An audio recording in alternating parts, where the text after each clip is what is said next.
नमस्कार दोस्तों, बहुत बहुत स्वागत करता हूँ आपके अपने यूट्यूब चैनल कॉमर्स गुरु पर। सो फ्रेंड्स, आज के इस वीडियो में हम बात करने वाले हैं बजट्स एंड बजटरी कंट्रोल्स के बारे में। तो बजट्स जिसमें हम लोग कवर करेंगे फिक्स्ड एंड फ्लेक्सिबल बजट को, एंड देन उसके बाद हम कवर करेंगे कैश बजट के क्वेश्चंस को। तो चलिए स्टार्ट करते हैं। सबसे पहले हम फिक्स्ड एंड फ्लेक्सिबल बजट से रिलेटेड कुछ क्वेश्चंस करेंगे।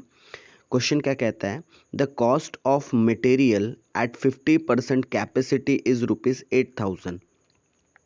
कॉस्ट ऑफ मटेरियल 50% कैपेसिटी पर 8,000 रुपीज लगती है, and budget is to be prepared at 60% and 90% and 100% level of the normal capacity. The cost of material at 60% and 90% capacity will be। तो ये flexible budget का question है और आपको पता होना चाहिए कि जो मटेरियल की कॉस्ट होती है ये वेरिएबल कॉस्ट होती है। तो अगर आपको 8,000 50% कैपेसिटी के लिए लग रही है तो 60% के लिए कितनी, आप कैलकुलेट कर सकते हैं, 9,600 आ जाएगा। और अगर आप वैसा ही अगर कैलकुलेट करो 90% के लिए, ये 8,000 50% है तो 90% कितना होगा, तो आपका आंसर आ जाएगा 14,400। सो आपका सही ऑप्शन क्या होना चाहिए, ऑप्शन ए। आगे बढ़ते हैं। While preparing a flexible budget, जब भी हम फ्लेक्सिबल बजट बनाते हैं, direct material, direct labour and direct expenses all are placed under the head of variable cost. Yes, ये सारे के सारे वेरिएबल कॉस्ट है। Material plus labour plus direct expenses, ये सारे के सारे वेरिएबल कॉस्ट है, बिकॉज ये आपके प्रोडक्शन कैपेसिटी के हिसाब से वेरी करते हैं। तो आंसर होना चाहिए ट्रू। अगर हम बात करें नेक्स्ट क्वेश्चन की, semi variable cost will not be zero. Will not be zero, सबसे पहली बात तो सेमी वेरिएबल कॉस्ट का मतलब क्या होता है, it is a combination of fixed cost plus variable cost. इसमें कुछ हद फिक्स्ड कॉस्ट होती है और कुछ हद तक इसमें वेरिएबल कॉस्ट भी होती है, मतलब दोनों का कॉम्बिनेशन होता है। सो क्वेश्चन कहता है कि not be the zero even if the production is nil. अगर हम प्रोडक्शन नील कर रहे हैं तो भी हमारे को कॉस्ट सेमी वेरिएबल की जीरो नहीं आएंगी, बोलता है। So this statement is true because fixed cost का भी इसमें एलिमेंट जुड़ा होता है, एंड यू नो कि जो फिक्स्ड कॉस्ट होती है, आप प्रोडक्शन करो या ना करो, आपको फिक्स कॉस्ट तो बियर करनी ही करनी है। So this statement is also true. Next question है, at 50% capacity expenses are 10,000 which increase by 10% between 60 to 80%। मतलब अभी मैं जब 50% कैपेसिटी पे काम कर रहा हूँ तो मेरी एक्सपेंसेस 10,000 है। ये कह रहा है कि अगर मैंने 60% से लेकर 80% में किसी भी रेंज में काम किया तो ये मेरी कॉस्ट जो है ये 10% से इंक्रीज हो जाएगी। मतलब एक रेंज बता दिया है कि इस रेंज में 60 टू बिटवीन 80, अब चाहे 70% पे काम कर लो, चाहे 75% पे कर लो, चाहे 65 पे कर लो, आपकी कॉस्ट सिर्फ 10% से बढ़ेगी। मतलब एक रेंज बता दिया आपने कि आपको कि हर पर्टिकुलर 1% के साथ इधर आपकी 1% की कॉस्ट चेंज नहीं हो रही है, इधर जितना आपका कॉस्ट चेंज हो, जितना आपका कैपेसिटी चेंज हो रहा है उसके कंपैरिजन में ओनली 10% इंक्रीज होगा, बोलता है। एंड आगे लिखा है the level of activity and 20% thereafter. और इसके आगे मतलब अगर मैं 100% से लेकर 100% तक वर्क करता हूँ तो ये 20% इंक्रीज हो जाएगा, बोलता है। इस तरीके की हम कॉस्ट को कौन सी कॉस्ट कहते हैं, तो एज ऑब्वियस है, एक पर्टिकुलर रेंज में अगर कॉस्ट बढ़ रही है तो उसे हम सेमी वेरिएबल कॉस्ट कहते हैं। इसे हम क्या कहते हैं, सेमी वेरिएबल कॉस्ट। तो सही आंसर क्या होना चाहिए आपका, B, semi variable expenses. Next question है, if semi variable cost at 60% level, आपको 60% लेवल के लिए दिया हुआ है प्रोडक्शन कॉस्ट 40,000 एंड 80% लेवल के लिए दिया है आपको 44,000। So what will be the 100%, 100% के लिए कितना होना चाहिए। हमें कैसे निकालना होगा, तो सबसे पहले यहाँ से मुझे ये फाइंड आउट करना होगा कि मेरी फिक्स कॉस्ट कितनी है। देखो, इसको बड़ा आसानी से ऐसा भी निकाल सकते थे कि ये 20% में 10% इंक्रीज हुआ तो फर्दर और 10% इंक्रीज हो जाएगा, मतलब ये 44,000 में और 4,000 ऐड हो जाएंगे, मतलब 48,000 आएगा। तो ये शॉर्टकट तरीका हो गया, but this way is not applicable always, it is not universal वे।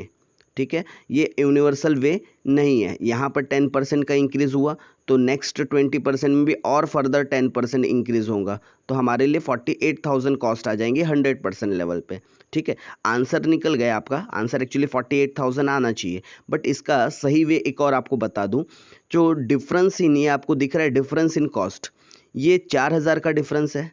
ये डिफरेंस कितने परसेंट की वजह से आया? 20%। तो ये जो डिफरेंस है ये आया 20% की वजह से, मतलब आपका 1% की वैल्यू कितनी आ रही है? अगर मेरी 4,000 20% की वैल्यू है तो मेरे 1% की वैल्यू कितनी है? 200। और ये कौन सी कॉस्ट आई? ये आई वेरिएबल कॉस्ट। अब ये 200 को हम वेरिएबल कॉस्ट क्यों बोल रहे हैं, इस बात को भी समझो। हम इसे इसलिए वेरिएबल कॉस्ट कह रहे हैं बिकॉज वेरिएबल कॉस्ट आपके कैपेसिटी के हिसाब से बदलती है। तो 80 से अगर आप 60, मतलब यहाँ पर 20% का वेरिएशन हो रहा है, तो आपके कॉस्ट में भी कितना वेरिएशन हो रहा है? 4,000 का। तो ये जो 4,000 का वेरिएशन है ये 20% के लिए है, तो 1% के लिए कितना वेरिएशन हुआ? 200 रुपीज़ का। सो 60% के लिए कितना होना चाहिए था? तो 60% इंटू 200 मतलब कि 12,000। तो ये 12,000 आपकी कौन सी कॉस्ट होनी चाहिए थी? ये होनी चाहिए थी वेरिएबल कॉस्ट, जबकि दी कितनी थी? 40,000 60% लेवल पे, मतलब बची हुई रिमेनिंग 28,000 क्या होंगी? आपकी फिक्स्ड कॉस्ट होंगी। अगर आप क्रॉस कंफर्म करना चाहते हैं तो आप 80% वाले कैपेसिटी पर भी अप्लाई करो। अगर मान लो आप 80% के लिए वेरिएबल कॉस्ट निकालना चाहते हो तो 1% की वैल्यू थी 200, तो 80% की वैल्यू कितनी होंगी? 16,000। और जबकि टोटल कॉस्ट कितनी दी है? 44,000। इसका मतलब 28,000 क्या है? फिक्स्ड कॉस्ट है। तो आपको ये बात समझना होगा कि आपका 28,000 क्या है? फिक्स्ड कॉस्ट है। तो बचा हुआ कौन सा कॉस्ट है? आपका वेरिएबल कॉस्ट है। कैसे निकाल सकते हो आप? ये 200 एक यूनिट की 1% के लिए वेरिएबल कॉस्ट थी, तो 100% के लिए कितनी? 20,000। और 28 क्या है आपका? Fixed cost. तो दोनों को अगर ऐड कर दे तो आपकी टोटल 100% के लिए कॉस्ट कितनी आती है? 48,000। तो काफ़ी डिटेल में मैंने आपको ये बात बता दी है। आगे बढ़ते हैं। नेक्स्ट क्वेश्चन है, if indirect material eight 80% capacity. Indirect material लगा 80% कैपेसिटी, जहाँ हम कितने यूनिट बना रहे हैं? हम बना रहे हैं 800 यूनिट्स, इज़ ₹248, और जिसकी कॉस्ट कितनी आ रही है हमें? 248, of which the variable component is ₹6 per unit. इसमें 6 पैसे पर यूनिट क्या है? वेरिएबल कॉस्ट है। तो सो सिंपल, हम लोग क्या कर सकते हैं? मुझे टोटल कॉस्ट कितनी लग रही है एट 80% कैपेसिटी? 248। इसमें से मैं वेरिएबल कॉस्ट का एलिमेंट मुझे पता है 800 इंटू 0.06। अगर मैं 800 इंटू 0.06 कर दूं तो 48 रुपीज़ ये मेरी वेरिएबल कॉस्ट है। अगर 48 रुपीज़ मेरी वेरिएबल कॉस्ट है तो 200 मेरी कौन सी कॉस्ट होनी चाहिए? फिक्स्ड कॉस्ट होनी चाहिए। अब आगे क्या पूछता है? Then the amount of indirect material at 100% capacity. तो 100% कैपेसिटी की अगर हम बात करें तो हम 100% कैपेसिटी में 1000 यूनिट प्रोड्यूस करेंगे। अब ये 1000 कैसे निकालें? जब मैं 800 यूनिट प्रोड्यूस कर रहा हूँ 80% कैपेसिटी में, तो 100% कैपेसिटी में कितने यूनिट्स प्रोड्यूस करूँगा? 1000। तो 1000 इंटू 0.06, तो ये आ जाएगा आपका 60। ये कौन सी कॉस्ट आ गई? आपकी वेरिएबल कॉस्ट। और आपको फिक्स कॉस्ट तो पता ही है, आपने पहले ही कैलकुलेट किया 200, तो 200 प्लस 60 कितना आ जाता है? 260। तो 260 is your total cost eight 100% capacity. Next question की अगर हम बात करें, हमें प्रोडक्शन कैपेसिटी दी है 60% पर 600 यूनिट्स की। मटेरियल की कॉस्ट है 100 रुपीज़ पर यूनिट, ये वेरिएबल कॉस्ट में आ जाता है 100 रुपीज़, प्लस लेबर दिए हैं आपको 40 रुपीज़ के पर यूनिट, तो ये भी आपके वेरिएबल कॉस्ट में आ जाते हैं। And expenses at 10 rupees per unit, और आपको 10 रुपये के एक्सपेंसेस भी दिए हैं। आगे लिखता है कि फैक्ट्री एक्सपेंसेस टोटल 40,000 है बोलता है, जिसमें 40% फिक्स्ड है। तो अगर मैं फैक्ट्री एक्सपेंसेस के फिक्स्ड और वेरिएबल को अलग कर दूं तो 40,000 टोटल दी हुई है, 40,000 का 40% फिक्स्ड है, मतलब कि 16,000 रुपीज़ फिक्स्ड है, और 40,000 का 60% वेरिएबल है, मतलब 24,000 क्या है? वेरिएबल है। तो हमें ये वेरिएबल टोटल कितने क्वांटिटीज़ के लिए पता चल गया, ये पता चल गया 600 क्वांटिटीज़ के लिए। तो चाहूँ तो मैं इसको डिवाइडेड बाय 600 करके 1 यूनिट्स के लिए भी कैलकुलेट कर सकता हूँ। इसी तरीके से हमें एडमिनिस्ट्रेटिव एक्सपेंसेस के लिए भी निकालना होगा। तो एडमिनिस्ट्रेटिव एक्सपेंसेस के लिए भी अगर हम कैलकुलेट कर ले कि एडमिनिस्ट्रेटिव एक्सपेंसेस में कितना फिक्स्ड और कितना वेरिएबल है, तो फिक्स कॉस्ट और वेरिएबल कॉस्ट, तो इसमें 30,000 में 60% फिक्स्ड है। 30,000 का 60% फिक्स्ड है, मतलब 18,000 फिक्स्ड है, और 30,000 का 40% कितना होता है, ये 12,000, ये वेरिएबल है आपका। तो यहाँ से भी चाहूँ तो डिवाइडेड बाय 600 करके पर यूनिट की कॉस्ट निकाल सकता हूँ। आगे आपको क्या पूछा है, what is the cost per unit at 60% and 80%। आपको पर यूनिट में कॉस्ट निकालना है, तो ऑब्वियस है आप पर यूनिट के लिए पहले वेरिएबल कॉस्ट निकाल लो। तो 24,000 डिवाइडेड बाय अगर मैं 600 यूनिट कर दूं, तो मेरी ये जो फैक्ट्री कॉस्ट है इसमें 40 रुपये वेरिएबल है। और वैसे अगर मैं एडमिनिस्ट्रेटिव की भी वेरिएबल कॉस्ट निकालूं तो 12,000 डिवाइडेड बाय 600, तो 20 रुपये आपका इसमें क्या आता है, वेरिएबल कॉस्ट का पोर्शन आता है। तो मेरी टोटल वेरिएबल कॉस्ट कितनी आ गई, 100, 140, 50, 90, 210, 210 रुपये मेरी टोटल क्या आ जाती है, वेरिएबल कॉस्ट आ जाती है। Correct, 210 is my total variable cost per unit. अब हमें क्या कैलकुलेट करना है, हमें कैलकुलेट करना है कि टोटल कॉस्ट कितनी आएगी। अच्छा, फिक्स कॉस्ट तो फिक्स्ड होती है, तो फिक्स्ड कॉस्ट कितनी लग गई आपको, 16,000 प्लस 18,000। तो 16 प्लस 18 कितने होते हैं आपके, ये हो जाते हैं 34,000। तो 34,000 टोटल कॉस्ट लग गई। 80% कैपेसिटी पर बताइए आप कितने यूनिट्स प्रोड्यूस करेंगे, 800। तो 34,000 डिवाइडेड बाय 800 करूं तो मेरी जो 42 रुपीज़ पॉइंट 50 पैसे ये पर यूनिट कॉस्ट आ रही है, किस चीज़ के लिए, फिक्स्ड कॉस्ट के लिए। तो मैं अगर दोनों को जोड़ दूं, 210 प्लस 42.5 तो कितना आ जाता है, 252.5। ये मेरी 80% के लिए कॉस्ट निकल गई। तो एक बार चेक कर लीजिए पहला वाला ऑप्शन, ठीक है। ऐसे आप 60% के लिए भी सेम वैसे आप 60% के लिए भी निकाल सकते हो, बट अगर क्लियर कट मुझे समझ में आ गया कि 80% के लिए 252.50 लगना है, तो यही ऑप्शन आपको दिया है, वो बाकी तो ऑप्शन है नहीं आपके पास। तो आपका सही आंसर क्या है, ए आपका सही आंसर है। इफ़ अगर आप चाहते हो कि आप 60% कैपेसिटी के लिए भी निकालना, तो चलिए उसके लिए भी मैं आपको एक बार यहाँ पर एक्सप्लेन कर देता हूँ कि 60% कैपेसिटी पर आप कैसे निकालोगे। तो 60% के लिए हमने टोटल वेरिएबल कॉस्ट तो ऑलरेडी निकाला था 210, हमारी टोटल फिक्स कॉस्ट आ गई थी 34,000। तो डिवाइडेड बाय अगर मैं 600 कर दूं, 34,000 डिवाइडेड बाय 600, तो ये आ जाता है आपका 56.67 आ रहा है। तो इन दोनों को ऐड कर देंगे तो 266.67, ये आपकी टोटल कॉस्ट आ जाएंगी एट 60% कैपेसिटी। तो हमने 60% कैपेसिटी के लिए भी देख लिया और 80% कैपेसिटी के लिए भी देख लिया। चलिए बढ़ते हैं आगे। नेक्स्ट क्वेश्चन है हमारे पास, the total cost at 60% and 70% capacity is 28,290 and इतना। ठीक है, मतलब कि आपकी 10% कॉस्ट चेंज होने की वजह से आपकी कॉस्ट में कितना फ़र्क आ गया, आपका 60 से जब 70 पे गया तो आपको कितने परसेंट का डिफरेंस देखने को मिल गया यहाँ पर, 1 minute, 70% minus 60% is equal to 30,348 minus 28,290।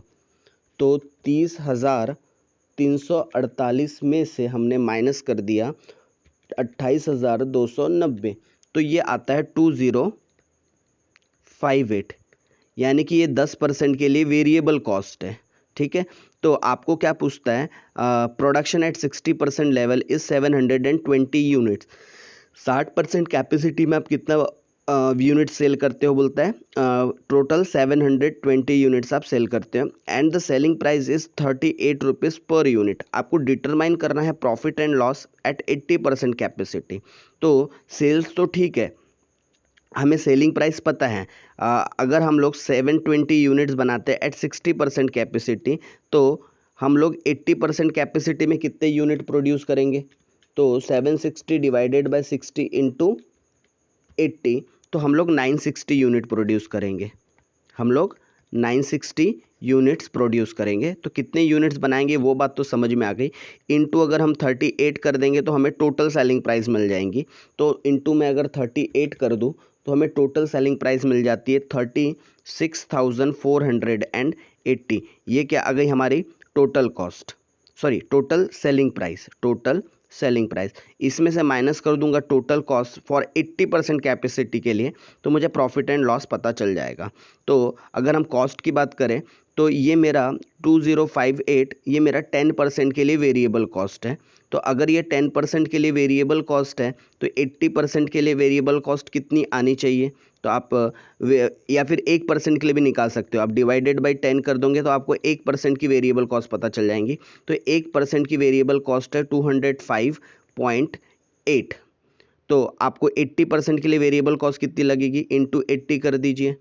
और अगर आपको फिक्स कॉस्ट निकालना है तो पहले आप यहाँ से देखिए कि इसमें वेरिएबल कॉस्ट कितना है, जितना वेरिएबल कॉस्ट है माइनस कर दीजिए।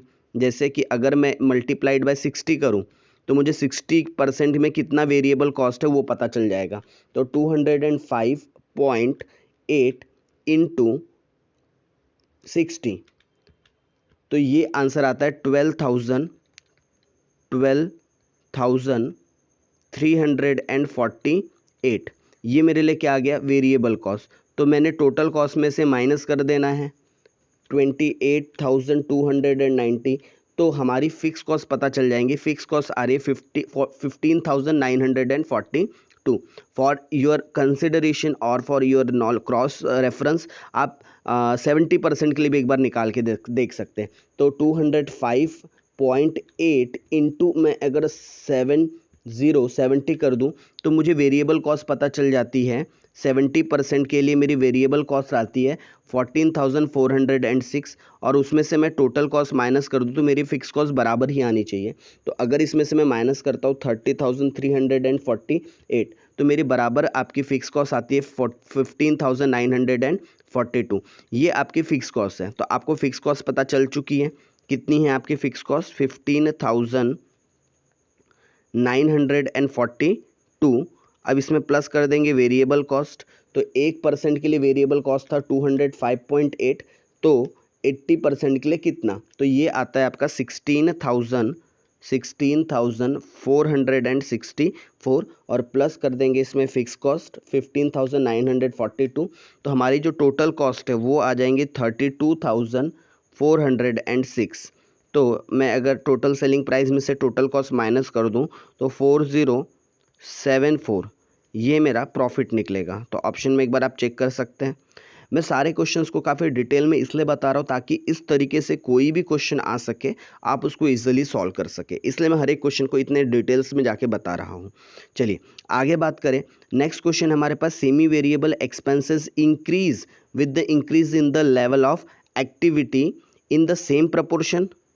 सेम प्रपोर्शन में होना चाहिए as the activity increase. Yes, ये बात तो सही है, दिस स्टेटमेंट इज ट्रू। अब बोलता है not in the same proportion. नहीं भाई, ये नॉट वाली जो बात बोल रहा है गलत बोल रहा है। इन इनवर्स प्रपोर्शन, नहीं, इनवर्स प्रपोर्शन में भी नहीं होना चाहिए। तो कौन सा स्टेटमेंट सही है? पहला वाला स्टेटमेंट सही है। तो A option is correct answer.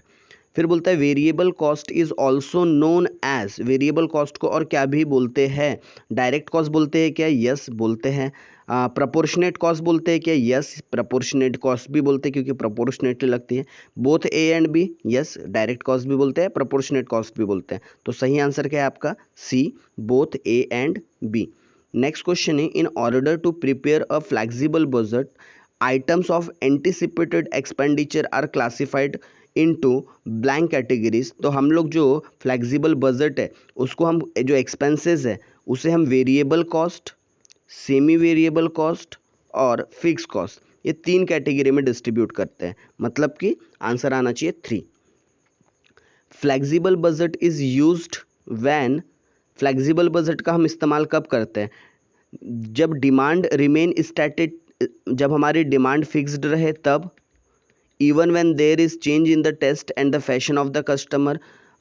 तो क्या हम अपनी सबसे पहली बात तो आपको ये समझना होगा कि फ्लेक्सिबल बजट हम जनरली क्यों प्रिपेयर करते हैं, डिफरेंट डिफरेंट लेवल पर डिफरेंट डिफरेंट कॉस्ट को जानने के लिए और डिफरेंट डिफरेंट लेवल पर प्रॉफिट को जानने के लिए। तो मैं डिफरेंट लेवल की कॉस्ट एंड प्रॉफिटेबिलिटी को समझना चाहता हूँ, इसलिए हम लोग फ्लेक्सिबल बजट प्रिपेयर करते हैं।